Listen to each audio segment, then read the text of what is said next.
आज बनवणार आहोत आपण मसाला वांगे। हे भरलेले वांगे भाकरी किंवा पोळी सोबत खाण्यास खूप छान लागतात। टिफिनलाही नेता येतात।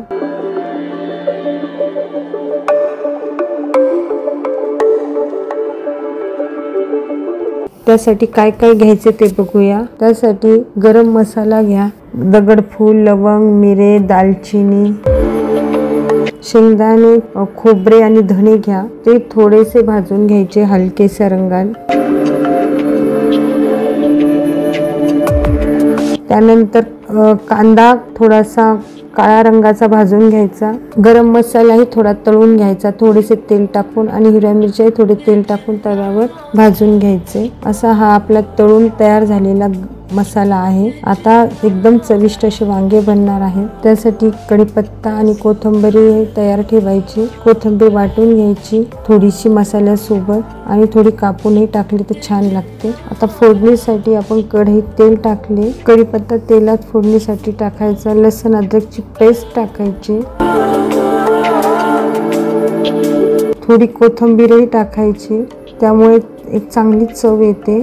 आपली फोडणी तयार होत आहे। लसूण, अद्रक, कोथिंबीर, कढीपत्ता, थोडे लाल तिखट, तुम्हाला किती तिखट हवे त्यानुसार टाका, मीठ टाका चवीनुसार, हळद टाका।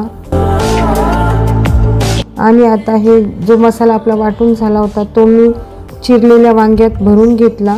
वांगे तयारच ठेवायचे मसाला भरून, आणि आता ह्या फोडणीमध्ये ते टाकायचे।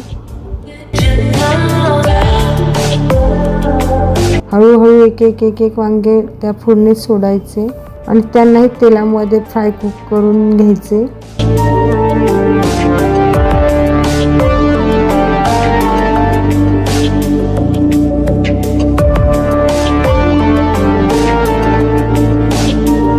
सर्व मसाल्यामध्ये मिक्स करून घ्यायचे, चवीनुसार मीठ टाकून घ्यायचे,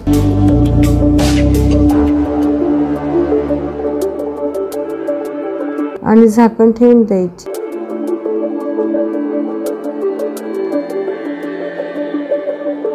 आणि त्याच्यात थोडेसे पाणी टाकून आता आपण वांगे शिजायला ठेवून देऊ।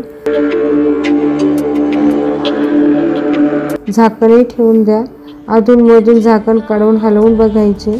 आणि बघा हे आपले वांगे तयार झाले आहे। वांगे शिजायला फारसा वेळ लागत नाही, ते 2-4 मिनिटातच पटकन शिजतात, 5 मिनिटे लागतात। आणि असे छान असं मसाला भरलेले वांगे आपले तयार झालेले आहे। करून बघा, आवडल्यास व्हिडिओला शेअर करा, कमेंटमध्ये तुमचे अनुभव सांगा, आणि चॅनलला सबस्क्राईब करा। धन्यवाद।